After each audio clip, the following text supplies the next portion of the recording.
भारत के supreme court ने दिल्ली के पॉल्यूशन पर एक बहुत ही कठिन सवाल पूछ लिया है।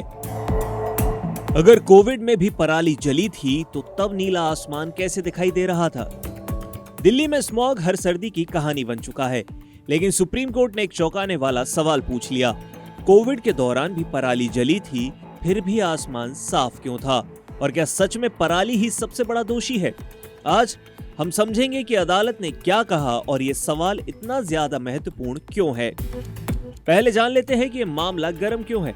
1 दिसंबर 2025 को सुप्रीम कोर्ट ने दिल्ली एनसीआर के वायु प्रदूषण पर स्वतः ही संज्ञान वाले मामले की सुनवाई की। इस बार अदालत ने ये साफ कहा कि हम हाथ पर हाथ रख कर नहीं बैठ सकते। अब ये मामला सिर्फ अक्टूबर-नवंबर की सीजनल सुनवाई तक सीमित नहीं रहेगा। कोर्ट ने घोषणा की है कि महीने में कम से कम 2 बार इसकी सुनवाई होगी।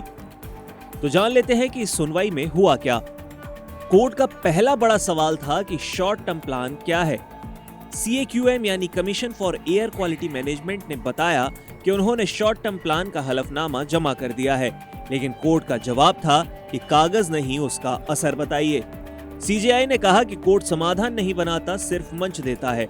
एक्शन सरकारों को लेना जरूरी है। दूसरा सवाल था कि इस प्रदूषण में सबसे बड़ा योगदान कौन देता है, पराली, वाहन या फिर निर्माण?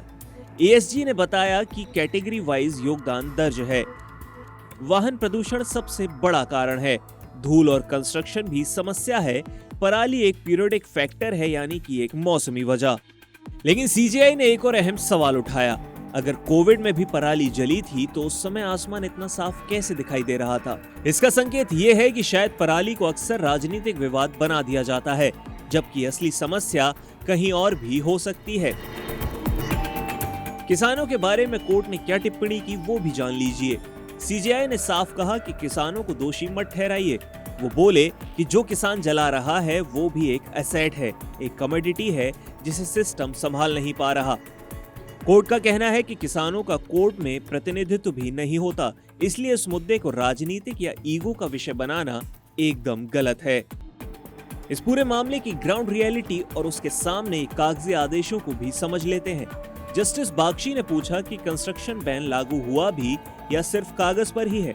सुनवाई में यह भी बताया गया कि दिल्ली में पार्किंग ने सड़कों को घेर लिया है और वाहनों की संख्या बाकी सभी मेट्रो सिटीज को मिलाकर सबसे ज्यादा है।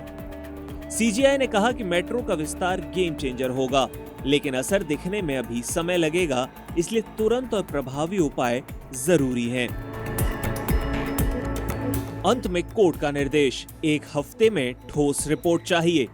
सुप्रीम कोर्ट ने CAQM से कहा कि 1 हफ्ते के अंदर पराली के अलावा बाकी सभी स्रोतों पर किए गए प्रभावी कदमों की रिपोर्ट यहां जमा करें। अगली सुनवाई 10 दिसंबर को होगी और कोर्ट ने यह साफ कर दिया है कि यह मामला लंबा नहीं खिंचेगा। अब एक सवाल जो बहुत महत्वपूर्ण है कि ये सब हमारे लिए क्या मायने रखता है। दिल्ली की हवा सिर्फ एक मौसम की समस्या नहीं है, ये हर साल की हेल्थ इमरजेंसी बन चुकी है। सुप्रीम कोर्ट के कड़े सवाल ये संकेत देते हैं कि अब जिम्मेदारी सिर्फ किसानों या 1-2 कारणों पर नहीं डाली जा सकती। वाहन, धूल, कंस्ट्रक्शन, हर स्रोत की वैज्ञानिक जांच होगी। अगर ये प्रक्रिया ईमानदारी से लागू होती है तो आने वाले वर्षों में दिल्ली एनसीआर की हवा में असली सुधार देखने को मिल सकता है। हवा किसी एक राज्य, एक मौसम या एक समुदाय की समस्या नहीं है और शायद पहली बार सुप्रीम कोर्ट इसे एक दीर्घकालिक मुद्दे की तरह देख रहा है।